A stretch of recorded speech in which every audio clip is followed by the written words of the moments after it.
All right, so we're going to go ahead and get started with our next and final run of the night. I'd like to introduce to you the one, the only Bobby, aka TheBlacktastic. Bobby tonight is going to be running Bloodstained, Curse of the Moon, not one game, but 2 games, Bloodstained, Curse of the Moon, and because we unlocked the donation incentive, Curse of the Moon 2. That's going to be in the category Any Percent Ultimate. This is the double dip. And just a reminder, folks, after the conclusion of the first game, we're going to be closing the prize drawing. So if you have any donations out there that you've been holding on all this time, make sure to get them in before then if you want them to count for the prize drawing. Thank you so much. And Bobby, when you're ready, after we do the transition, go ahead and take it away. Well, the final game is here. The final day of Skip the Stigma. Thank you, folks, everyone involved in having us raise over $6,500 for this NAMI charity that we've been so graciously praising this entire weekend. And it's been so many gracious runners. We saw Ice Blue, JSR, JC strut their stuff. A lot of great favorites. And now you got to deal with me. Look, if we can get to like 10,000 raised, I'll cut the stream right now. But seriously, y'all, I want one final push to $7,000 raised. I know we can do it. You have an hour for this Bloodstained Curse of the Moon Power Hour double dippity doodah. And I shall join you. And rather, you shall join me on this journey for us to cull the moon and lift this curse of the night with Zangetsu. So, Any Percent Ultimate is the name of the game. We're playing in a veteran style. Time's gonna be on character movement. There's a little bit of a rhythm for counting down. This is just lore. This is just lore. This is just lore. This is actually just filler, just to get y'all to, click on that Tiltify campaign page. There's still a lot of really cool prizes, especially for this Sunday, that you can donate towards. So if the chat wants to get that motivation going, drop down those chat commands right now in this live broadcast. Let's hit 7K. And without any further ado, 4, 3, 2, 1, go. That's right, everyone. This is Bloodstained Curse of the Moon, one of my favorite game series of all time. It's a spiritual successor to retro Castlevania titles, mainly Castlevania 3. I mean, we'll get into the whole teamwork, making the dream work in a little bit later. But I'll talk a little bit about our category. I'll talk a little bit about our main character. His name is Zangetsu, and he is the Katana Daddy, as we like to call him. And as you can see, he double jumps, he runs. You know what? I'm gonna veer off of this commentary right here. Because you know what's so funny about this games list is that it started with a Ninja Gaiden, category. And this just kind of feels like Ninja Gaiden. Like we kind of tricked y'all. Like, I'm sorry, oops. Like you thought this was like indie Castlevania. No, it's just Ninja Gaiden. We're just gonna be, we're gonna be dashing and jumping and slashing. And we're gonna be jamming and vibing to all of this really great music. Let's talk about this boss that's coming up, the Glutton Train. Not to be confused with any other sort of train enemy that you might find in your Castlevania game. But we're going to employ our ultimate mode exclusive attack, the Charge Slash, kind of like holding it like a Mega Buster. And it's got such great damage, it's got such a wide range that you can actually see that I'm actually double hitting it once I intersect my hitbox into the enemy's hurt box. Like, it's like when we Charge Slash, we want, for one single hit, we're dealing about 3 times as much damage as a regular slash, which is also incredible. But once we're stacking multiplicatively, oh, the damage just piles on up. It's so cool. Like, ultimate mode is a really, really cool way to play the game. You actually have to unlock it first. You know, you actually have to play at, you know, Castlevania first, but you can get zipping and zooming with the rest of them. And now we picked up our first character, Miriam. We'll get in a little bit into, you know, the unique characteristics of everybody once we pick them up. Because, again, allies have like some utility. And Miriam's got a little bit of it. Mostly you're going to be seeing Zangetsu because he's the only one of the 4 characters that can actually dash, that can actually run. But with her high jump, we can make doors not exist for a little bit. Doors do not exist. And actually we can make her slide under these small crevices, and you're kind of like seeing the whole like Castlevania 3 aspect of it already. Also, doors do not exist, but you can definitely cut down on the travel time by making use of these shortcuts that your, you know, characters can have you go through. I'm gonna pick up that charm. It's gonna be a really challenging jump right here. Whoop. All right, there we go.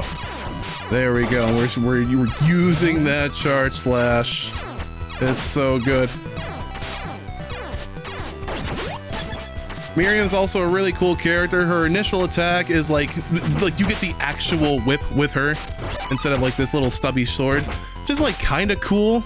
Does a, you know, moderate amount of damage, but her main utility, besides doors, you know, breaking and all that stuff, is this axe, the BAA, the big OA, the big old axe for this rated broadcast. We'll call it the big old axe.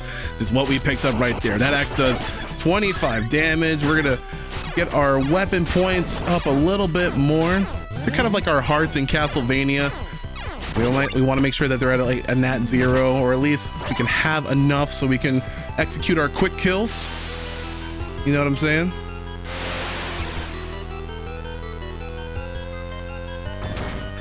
I'm gonna focus for a little bit.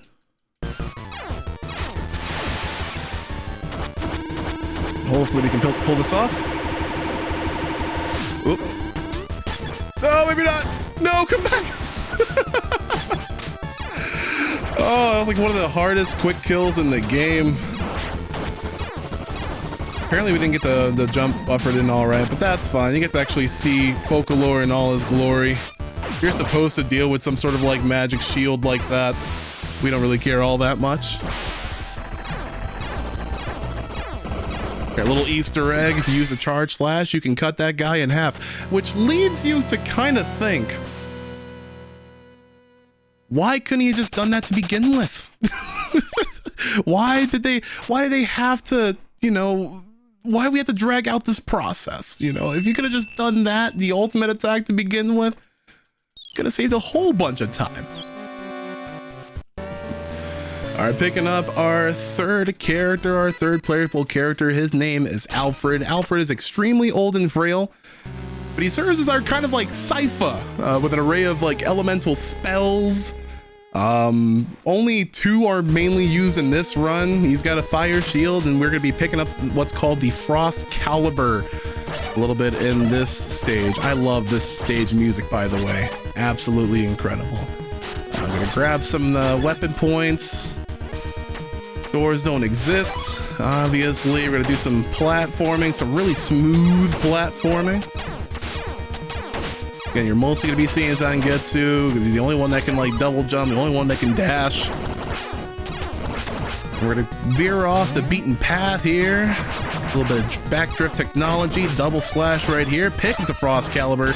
Freezes enemies that we can use as platforms to skip various parts of the stage. Like, if that's not cool, chat, if that's not cool, I don't know what you can conceive to be cool. You know, with doors not existing, with like the sort of like, you know, you can kind of break this game nature. It's super satisfying. All right, now we got this crusher room. We got a little bit of a head start because, you know, because the doors don't exist, but we can actually hopefully make teamwork happen. Everyone makes it in one piece. It's really good that you can switch between those characters instantaneously, and they don't share a health bar or anything. They just sit and share lives. All right, let's try to redeem ourselves here. Let us try to hit this quick kill. This is Veil 4 is one of the best looking bosses in the game. And let's try to beat him with ease. Frost Caliber, double damage to the head. Do that. Donkaru. So the way that you figure that fight is actually, well, it's kind of weird. In order to do the quick kill, we want to do as much damage to the head as possible. Whenever you deal damage to the head, you inflict double damage as it is. The Frost Caliber, freezing the head, stacks on that double damage to a 4 times multiplier. That axe does 25. 25 times 4 is triple digit damage, baby. Like, it's just so really nice. Frost Caliber, and you're gonna be seeing a lot of that ice axe combo throughout this run because it's just so good. We picked up Definitely Not Alucard from Legally Distinct, not Castlevania 3. So please keep on going. Let me see your hype for any of these characters, or Definitely Not Legally Distinct Alucard. So Bobby, while we're getting the hype out there, would it be okay for me to break in and read a quick donation here? Absolutely, work your magic. Awesome. All right, we have a donation from Drake Lake for $20. Yay! Happy to see you running this, Bobby. I'm sad I missed your streams live due to work, but I continue to be part of the brigade and wish you your best on your run. Fantastic. Absolutely. Gotta love when the brigade shows up. Gotta love when everyone shows up for charity endeavors like these. Didn't mean to cut you off. Was that? Oh, no, you're good. That was it. No, we're good. Awesome.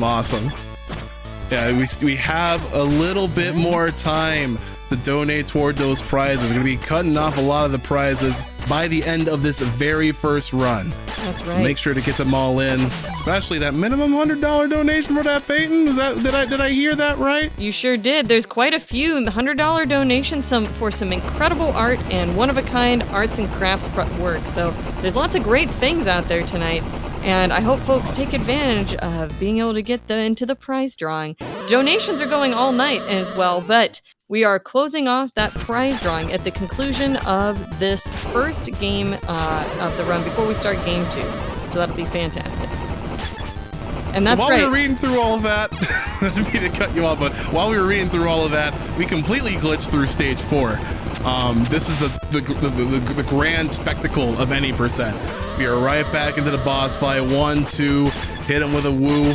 This is the twin dragons. We're trying to get some double stacks in here, and this is where the Frost Caliber comes like incredibly handy. Even though we don't get like the full amount of double stacks, we're great. We're great. Absolutely. Also wanted to interject on that painting. You want to see. Actually, you want to be a part of this little raffle for the painting right here. Actually, you know what?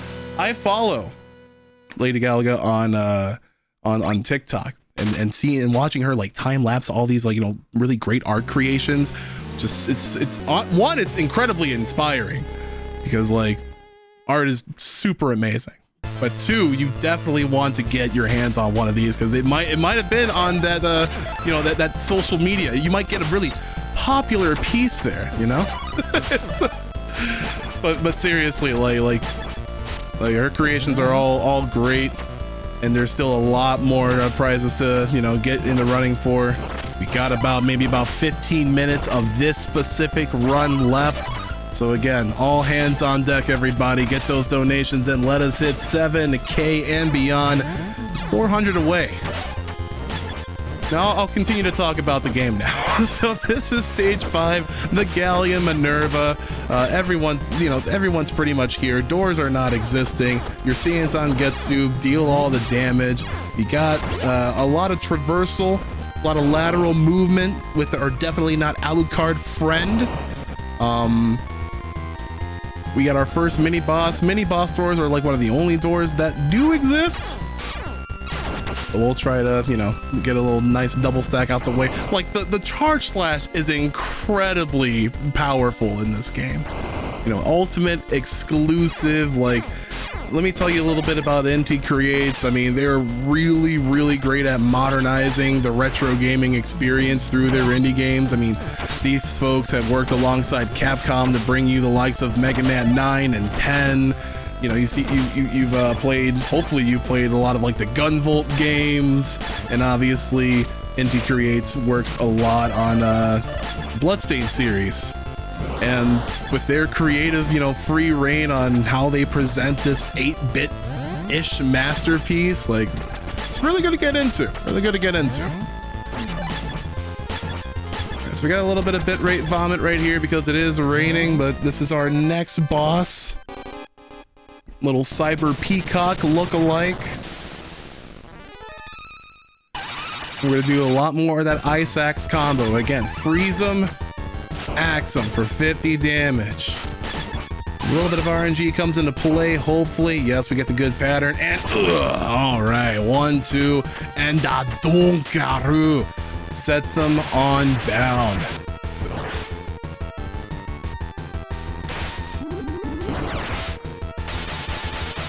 Quite interestingly, like there's a little bit of theatrics with every boss in this game, kind of like having a desperation move or, you know, final attack before they wither into the nether. Kind of like Rondo of Blood.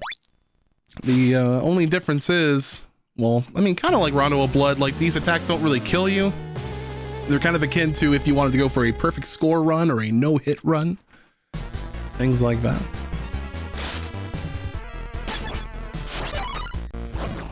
Stage 6. There's not really much to talk about this stage. We do pick up a pretty essential item in this next room. The Power Glove increases the damage of all of our allies' attacks by 1. Like, which is, like, you might think that 1 is pretty small, but when it comes to like this damage stacking that we've been taking advantage of, and how other allies can take advantage of it as well, not just Zangetsu, like, it really, really adds up. Again, with this dashing and jumping, we have to go through a lot of shortcuts, just making, you know, the quickest work of these stages. Stage 6 is quite a fairly short stage once all things are considered, that you know, we're using these skips and all that stuff. But the one that makes the most use out of, you know, cutting down that time, ooh, very nice clip right there, is stage 7. Stage 7 is the longest stage in the game, and through a little bit of zip magic like we did in stage 4, we'll try to cut that traversal time by at least half. Half of what? I mean, I can't tell you. I haven't played this game casually in quite some time. It's just way too fun to speedrun.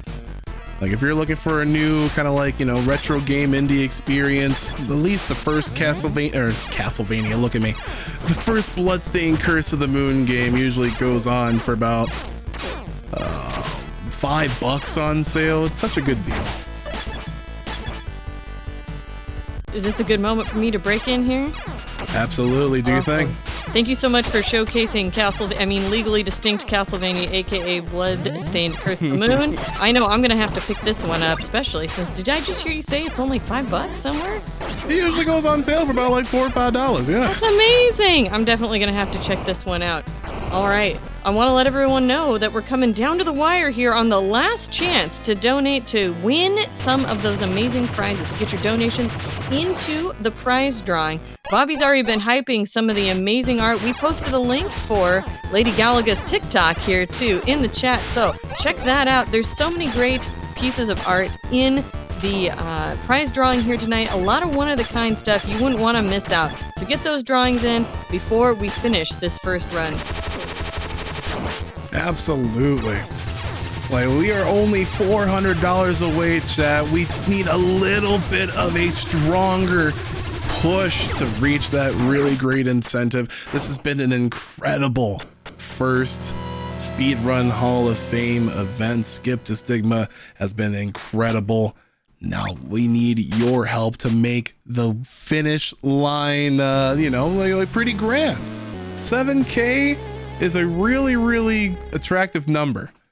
We would love to hit that for Nami. We would love to showcase the incredible impact that all of us, runners, staff, and viewers alike, the incredible impact that we've all made. Whew. This guy's a little bit... Those axe guys. Worst guys in the game.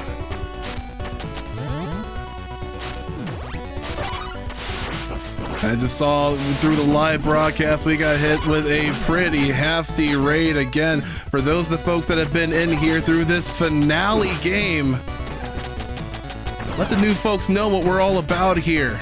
You got Get it. those Jack-O-Man, drop those Jack-O-Mans down. We're trying to hit 7K and beyond. I have been and I will always be TheBlacktastic. This is the Bloodstained Power Hour Double Dippity Doodah Extravaganza. And through the generous donations so far, we've managed to push toward that goal. Let's keep going.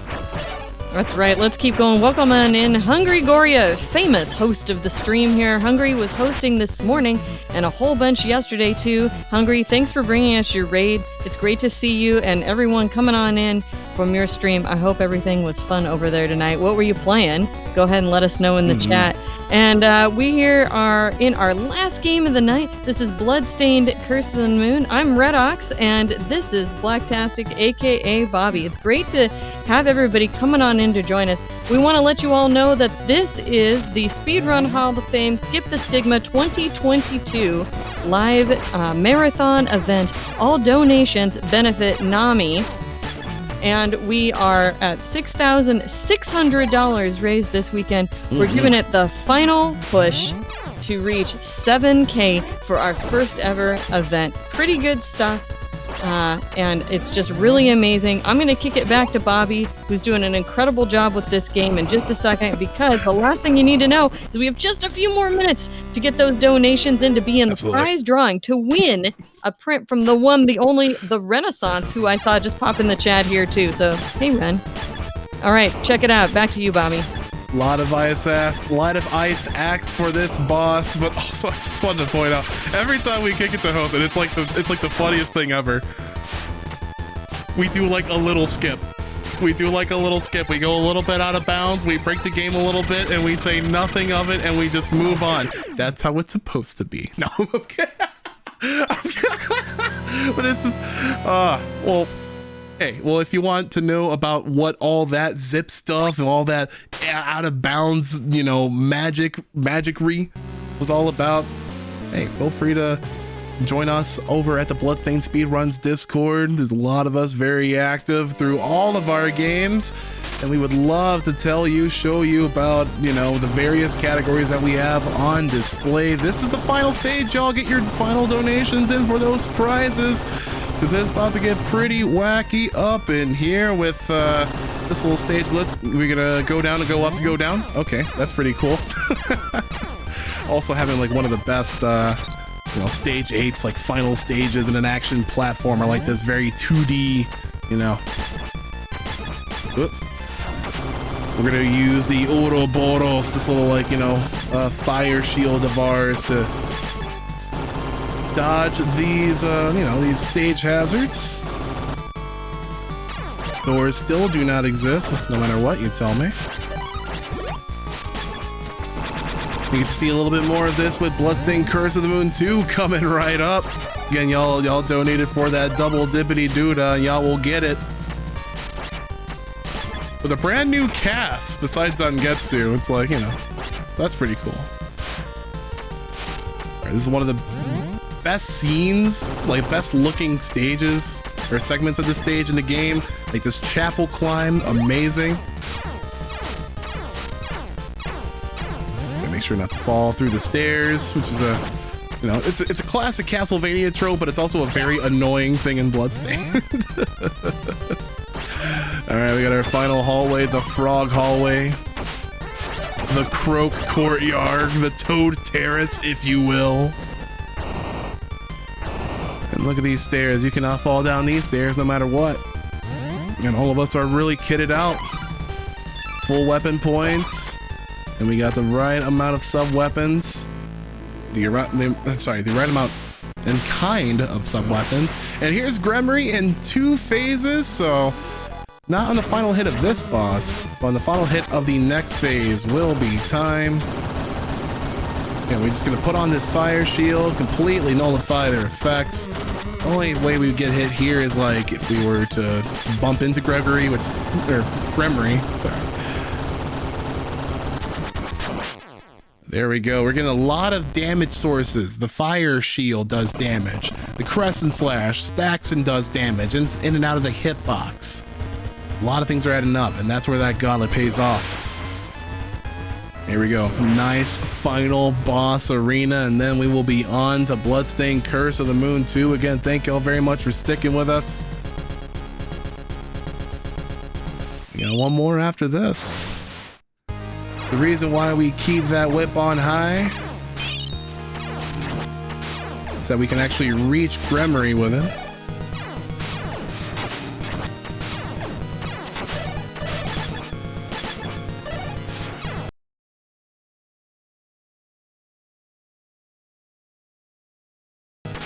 There we go.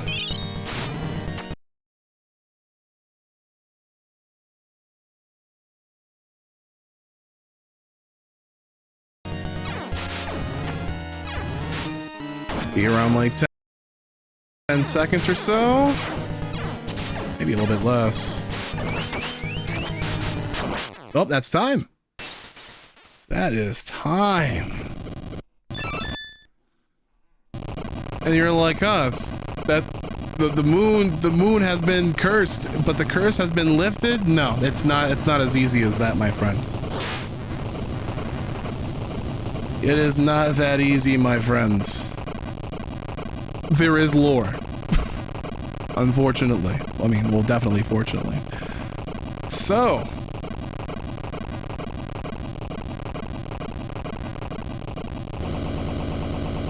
let us switch on over to the double dippity doodah. Where'd that be? Yeah, they're really sad. Zangetsu went away. Wah.